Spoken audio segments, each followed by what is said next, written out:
Olá, bom dia para você. Que esse dia seja de grande comemoração diante do céu, porque você vai aprender uma das profecias mais grandiosas que tem. Você que não é adventista, você que é da Igreja Adventista também, hoje é dia de pegar a sua Bíblia e fazer compreendido este, que é um dos maiores temas dos últimos dias.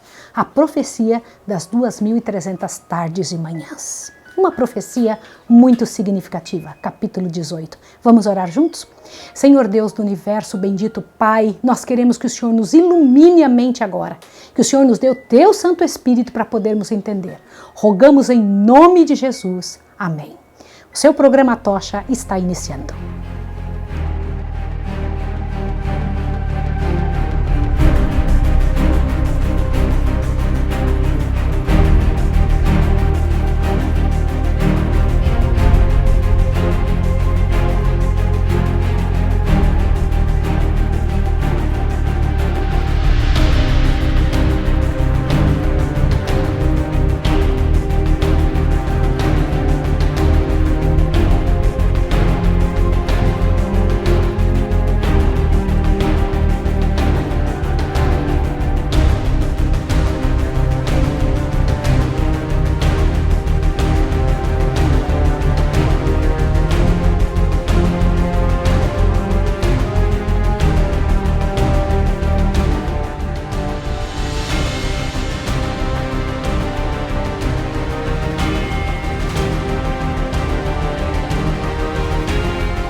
Estamos diante de um momento de cumprimento de profecias.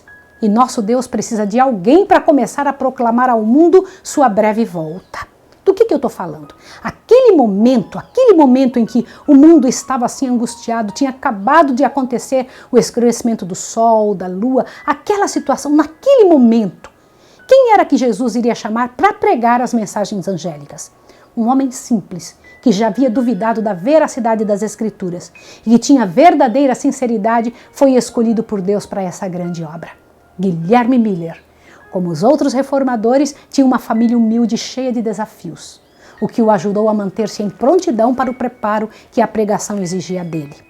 Seu pai havia sido um capitão do exército na Revolução e tinha um caráter muito firme.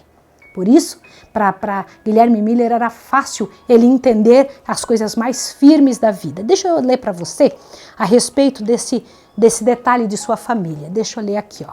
Olha só. Seu livro Grande Conflito, capítulo 18, onde diz o seguinte: possuía ele robusta constituição física e já na meninice dera provas de força intelectual superior à comum. Com o passar dos anos, tornou-se ainda mais notório. Seu espírito era ativo, bem desenvolvido, ardente sua sede de saber. Conquanto não estivesse em vantagens de uma educação superior, seu amor ao estudo e o hábito de pensar cuidadosamente, bem como a aguda perspicácia, tornaram-no um homem de perfeito discernimento e largueza de vistas. Era dotado de irrepreensível caráter moral e nome invejável, sendo geralmente estimado por sua integridade, frugalidade e benevolência. À custa de energia e aplicação, adquiriu o necessário para viver conservando, no entanto, seus hábitos de estudo. Ocupou com distinção vários cargos civis e militares, e as portas da riqueza e honra pareciam-lhe abertas de par em par. Veja, tinha vindo de uma família simples, de um pai firme, e então era um homem que estaria bem na sociedade, sendo uma pessoa muito boa de caráter, como ele era. No entanto, algumas coisas Satanás tentou colocar na vida dele para atrapalhar. Quer ver?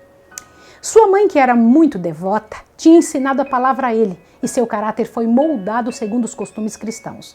Mas ao entrar na escola superior, se envolveu com deístas e sua influência acabou por torná-lo quase um ateu e deixar a Bíblia de lado com suas doutrinas difíceis de serem desvendadas. Percebeu o que Satanás fez? Quando ele percebeu que era um homem que poderia ajudar no Evangelho de Deus, ele tentou inutilizar o homem. E como ele conseguiu inutilizar Guilherme Miller? Tirando a Bíblia dele. Mas Guilherme Miller não sentia paz. Foi somente aos 30 anos que o Espírito de Deus o tocou profundamente e ele resolveu voltar para o próprio Deus, porque tinha muitos questionamentos. Onde iremos após a morte? Ele pensava. Existe aniquilamento completo?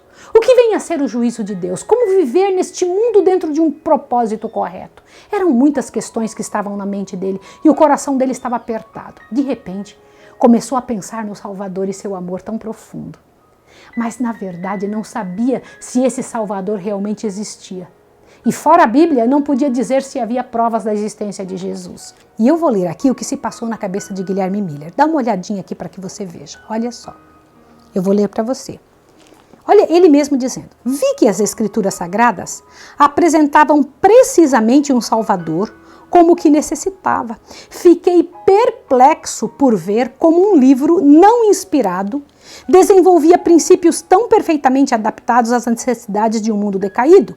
Fui constrangido a admitir que as Escrituras devem ser uma revelação de Deus, tornando-se elas o meu deleite, e em Jesus encontrei um amigo. O Salvador tornou-se para mim o primeiro entre 10.000, e as Escrituras, que antes eram obscuras e complicadas, contraditórias, tornaram-se agora lâmpada para os meus pés e a luz para os meus caminhos. Meu espírito tranquilizou-se e ficou satisfeito. Achei que o Senhor Deus é uma rocha em meio do oceano da vida. A Bíblia tornou-se então meu estudo principal. E posso em verdade dizer, pesquisai-a com grande deleite. Vi que a metade nunca se me havia dito. Admirava-me de que não me tivesse apercebido antes de sua beleza e glória, e maravilhava-me de que já a pudesse haver rejeitado. Tudo que o coração poderia desejar, encontrei revelado como um remédio para toda a enfermidade da alma. Perdi todo o gosto para outra leitura e apliquei meu coração a obter a sabedoria de Deus. Olha o que aconteceu quando Guilherme Miller começou a ler a Bíblia. Decidiu professar claramente sua fé, mesmo entre aqueles que antes o ajudavam a não crer na Bíblia. Tomou a decisão de estudar por si mesmo as verdades que pareciam contraditórias e esperava a ajuda de Deus para harmonizá-las. Ao estudar, dispensou todas as explicações humanas pré-concebidas e começou pelo livro de Gênesis e deu seu melhor para estudo profundo. Com uma concordância aplicando o método de um texto que explica outro texto, continuou até que sentiu a perfeita e conclusiva explicação de Deus em sua palavra.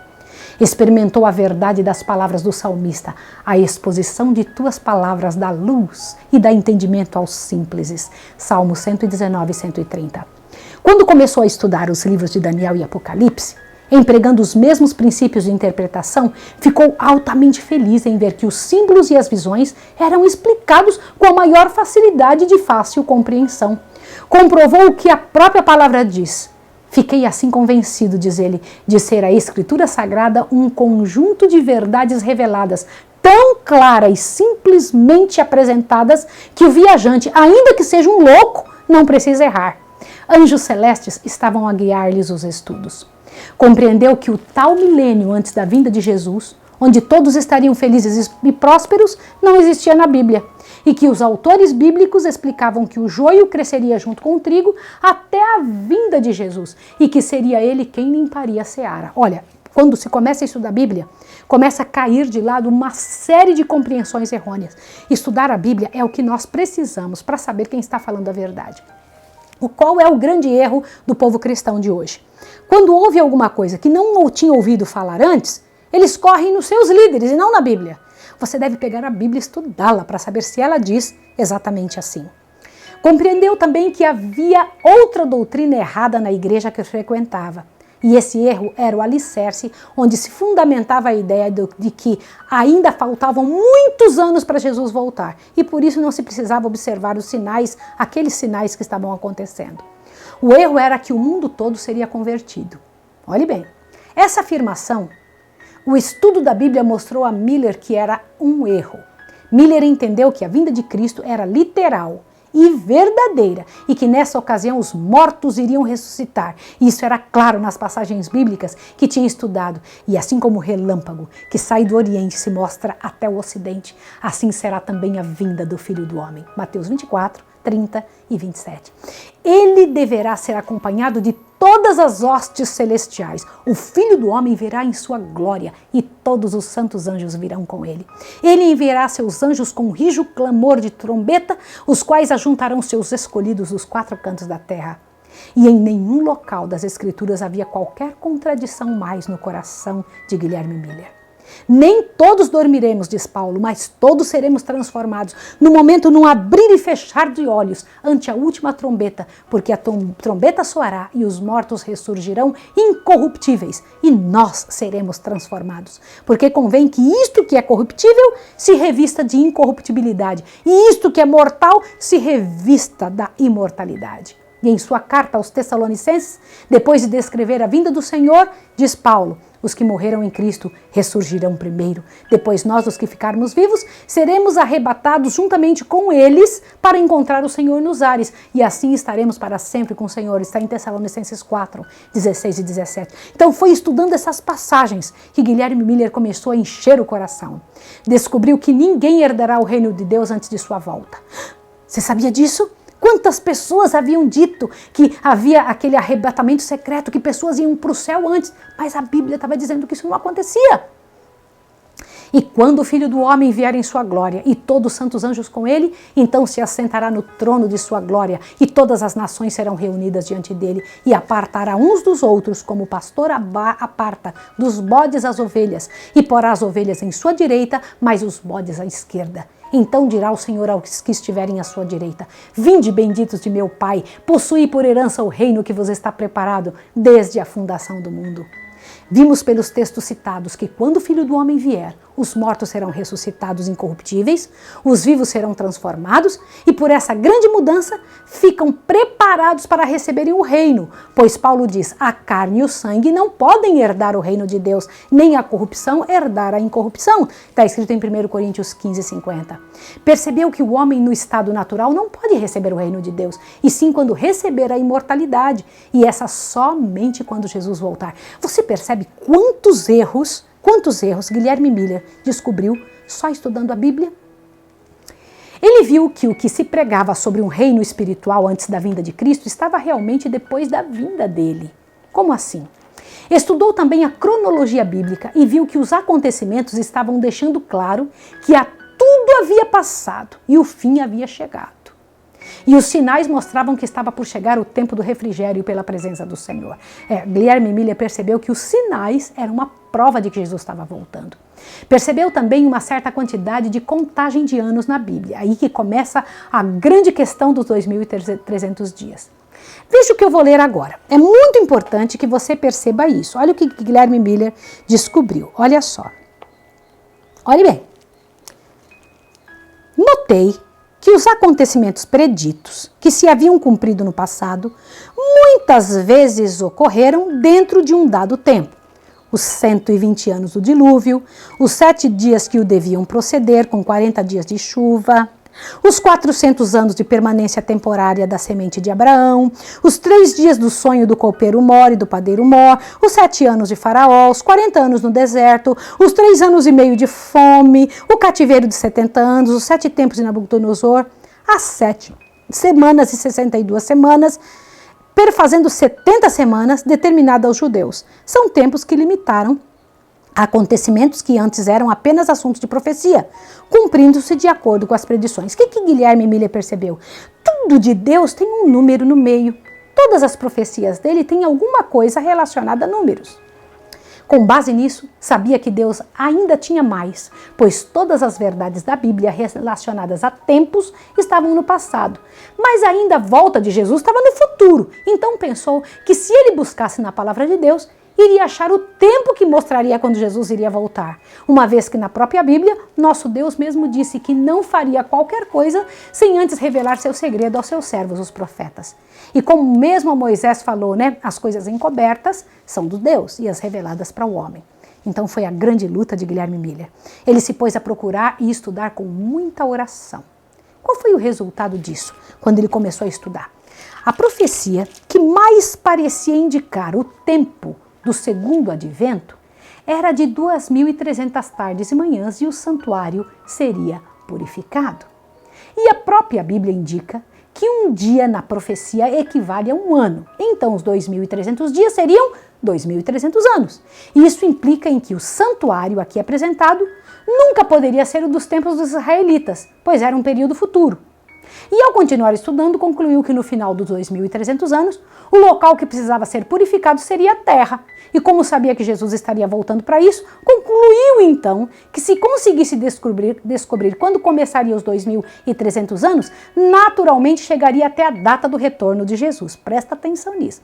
Ele foi olhando, foi observando na Bíblia e entendendo estas verdades. Ele entendeu que um dia na profecia é um ano, ele entendeu que no seu tempo se dizia que o santuário de Deus era a terra, que se Jesus estava vindo em 2.300 anos para limpar o santuário, e ele entendendo que o santuário era a terra, então Jesus estava vindo para limpar a terra, e para limpar a terra tinha que acabar com o pecado. E acabando com o pecado, era o fim da história do mundo, deste mundo de pecado. Então parece que tudo estava dando certo. Então o que ele diz? Pronto. Na profecia de Daniel diz que seriam 2.300 tardes e manhãs e o santuário seria purificado. Então eu preciso saber quando começa essa profecia, porque assim eu entendo que dia que Jesus vai voltar. Noites inteiras de estudo e oração. E chegou a compreender Daniel 7, 8 e 9. Pega a sua Bíblia. Vai lá pegar. Corre ali porque você precisa disso. E o grande período profético estava pronto. Agora eu vou mostrar para você um gráfico dos 2.300 anos. Eu queria que você observasse, por favor, esse grande gráfico. No livro de Esdras, capítulo 7, acha-se o decreto. Esdras 7, de 12 a 26. Em sua forma completa, foi promulgado por Artaxerxes, rei da Pérsia, em 457 a.C. Mas em Esdras 6,14, se diz ter sido a casa do Senhor em Jerusalém edificada, conforme o mandado ou decreto de Ciro e de Dario e de Artaxerxes, rei da Pérsia. Esses três reis, originando, confirmando e completando o decreto, deram-lhe a perfeição exigida pela profecia para assinalar o início dos 2.300 anos. Se nós já temos a data de início desta profecia, o ano 457 a.C., podemos contar então 2.300 anos para frente. Só que o anjo comentou algumas coisas para Daniel que aconteceria durante esse tempo de 2.300 anos. Ele disse: 70 semanas estão determinadas ou separadas para teu povo. Eram profecias direcionadas para o povo judeu. Nessas 70 semanas, ou 490 anos, algumas coisas aconteceriam para dar firmeza, para dar credibilidade à profecia de que o resto dali em diante aconteceria. Por exemplo, do ano 457 em diante, o anjo disse a Daniel que iriam se passar 7 semanas, ou 49 anos, para a construção ou reconstrução dos muros de Jerusalém. Cumpriu-se exatamente assim. Se você fizer 49 anos depois de 457, a soma vai dar no ano 408 a.C. Do ano 408 em diante, o anjo disse que passaria mais 62 semanas, ou 434 anos, para Jesus ser batizado. Realmente isso aconteceu. No ano 27 de nossa era, Jesus foi batizado, iniciando assim o seu ministério.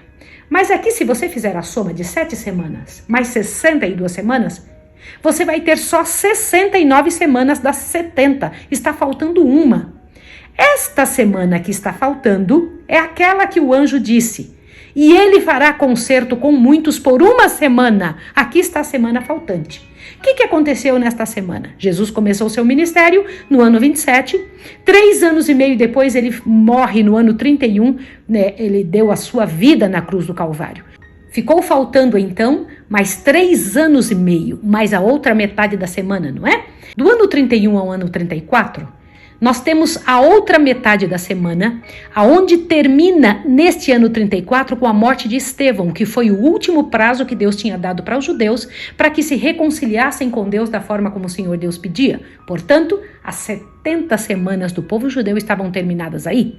Se você pegar 70 semanas ou 490 anos de 2.300 anos, você vai perceber que vai ficar faltando ainda 1.810 anos para a profecia se cumprir ou completar. Então, o que é que nós vamos fazer? Você faça a conta, 2.300 anos menos 490, você vai ter 1.810 anos, do ano 34 para frente, se você colocar 1810 anos a mais, que está faltando a profecia, você vai chegar em 1844.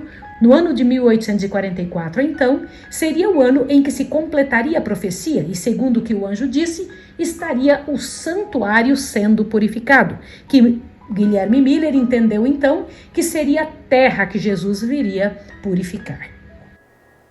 No início de seus estudos, Miller não tinha qualquer expectativa de atingir a conclusão que havia chegado. Sua única razão era estudar e provar que Jesus mesmo existia. Mas agora ele estava com uma das mais surpreendentes verdades em sua mente. Qual? Da volta de Jesus. Qual era esta verdade? Eu vou ler para que você entenda com mais clareza, para ficar mais fácil para nós. Observe isso aqui, olha só. 2 anos dedicara ele ao estudo da Bíblia, quando em 1818 chegou à solene conclusão de que dentro de 25 anos aproximadamente, Cristo apareceria para a redenção do seu povo. Não necessito falar, diz Miller, do júbilo que me encheu o coração em vista da deleitável perspectiva de que no anelo ardente de minha alma para participar das alegrias dos remidos, a Bíblia era então para mim o livro novo. Considerava-a verdadeiramente um banquete para a razão. Tudo que em seus ensinos fora ininteligível, místico ou obscuro para mim, dissipava-se-me do espírito ante a clara luz que ora raiava de suas páginas sagradas. E ó, quão brilhante e gloriosa se me apresentava a verdade. Quando ele compreendeu este gráfico que você acabou de ver, parece que da mente dele agora saía um rio de água da vida. Havia um prazer e um amor pelas palavras de Deus que ele mal acreditava serem reais. Pensando em que quão pouco tempo teria para a chegada de Jesus, porque ele viu que para completar os 2.300 dias tinha só 25 anos. Sentiu que deveria fazer alguma coisa e se perguntou qual seria sua responsabilidade frente a isso. Começou a verificar passo a passo a sua pesquisa com o modo de que pudesse haver erro e demorou mais 5 anos para concluir. Ele pegou e passou toda a profecia de novo para ver se tinha alguma coisa errada. Mas em sua mente sempre havia uma urgência de pregar aos outros e só o fazia quando era chamado por algum pastor a promulgar suas questões. Mas em sua mente ouviu o chamado: pregue aos outros, ou o sangue deles eu requererei de suas mãos. Pregava para alguns amigos. E com as pregações foi ganhando força. E orava insistentemente para que algum pregador dissesse ao mundo. Em 1833, 2 anos depois que Miller começou a apresentar em público as provas da próxima vinda de Cristo, apareceu o último dos sinais que foram prometidos pelo Salvador como indício de seu segundo advento, disse Jesus. As estrelas cairão do céu, Mateus 24, 29. E João no Apocalipse declarou ao contemplar em visão as cenas que deveriam anunciar o dia de Deus. E as estrelas do céu cairão sobre a terra, como quando a figueira lança de si os seus figos verdes, abaladas por um vento forte. Apocalipse 6, 13. Essa profecia teve cumprimento surpreendente e impressionante na grande chuva meteórica de 13 de novembro de 1833. Aquela foi a mais extensa e maravilhosa exibição de estrelas cadentes que já foi registrada, achando-se então o firmamento inteiro sobre todos os Estados Unidos durante horas em fascinante comoção. Nesse país, desde que começou a ser colonizado, nenhum fenômeno celeste já ocorreu que fosse visto com tão intensa admiração por uns ou com tanto terror e alarma por outros. Sua sublimidade e terrível beleza ainda perdura em muitos espíritos. Raras vezes caiu chuva mais densa do que caíram os meteoros em direção à Terra. Leste, oeste, norte, sul, tudo era o mesmo. Em uma palavra, o céu inteiro parecia em movimento. O espetáculo, como descreveu o diário do professor Silliman, foi visto por toda a América do Norte. Desde as 2 horas até o pleno dia, estando o céu perfeitamente sereno e sem nuvens, um contínuo jogo de luzes deslumbrantes, fulgurantes, se manteve em todo o firmamento. Nenhuma expressão, na verdade, pode chegar à altura do esplendor daquela exibição magnificente. Pessoa alguma que não testemunhou pode ter uma concepção daquela imagem do que foi aquela sua glória. dir-se-ia que todas as estrelas se houvessem reunido em um ponto próximo do zênite e dali fossem simultaneamente arrojadas com a velocidade do relâmpago a todas as partes do horizonte e, no entanto, não se exauriam, seguindo-se milhares, rapidamente no rastro de milhares, como se houvessem sido criadas para esta ocasião. Isso saiu num jornal de 13 de dezembro de 1833. Não era possível contemplar um quadro mais fiel de uma figueira lançando seus figos quando açoitada por um vento forte. No ano de 1840, outro grande e notável cumprimento de profecia despertou geral interesse. 2 anos antes, Josias Litt, um dos principais pastores que pregavam o segundo advento, publicou uma explicação de Apocalipse 9, dizendo e predizendo a queda do Império Otomano. Segundo seus cálculos, essa potência deveria ser subvertida no ano de 1840, no mês de agosto.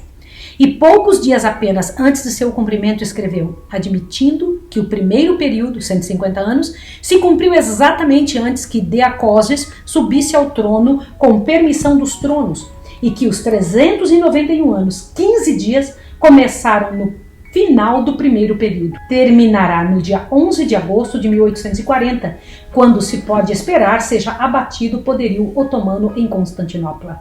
Isso, creio eu, verificar-se-á ser o caso. Josias Litt, ele aplicou, tinha esse artigo nos Sinais dos Tempos, no 1º de agosto de 1840. No mesmo tempo especificado, a Turquia, por intermédio de seus embaixadores, aceitou a proteção das potências aliadas da Europa e assim se pôs sob a direção das nações cristãs.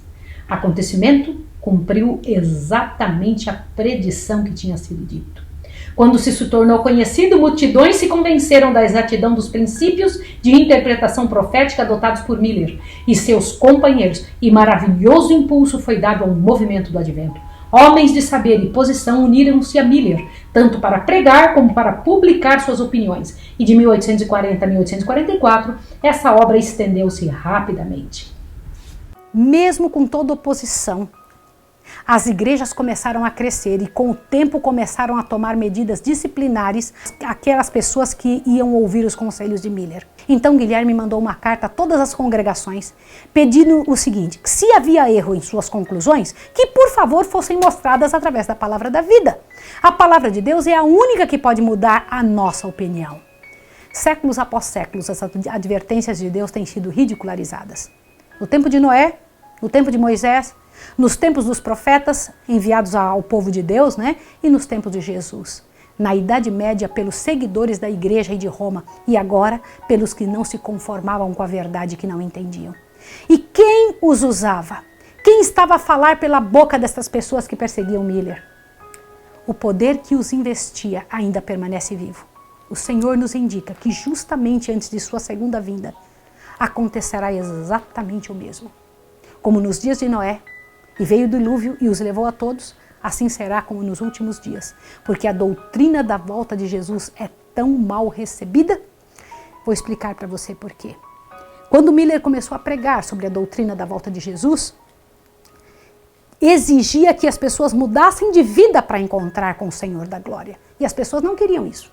A coisa que elas menos queriam é estar preparadas, era ter que mudar de vida, era sair da zona de conforto. Então começaram a pregar quem pregava esta verdade.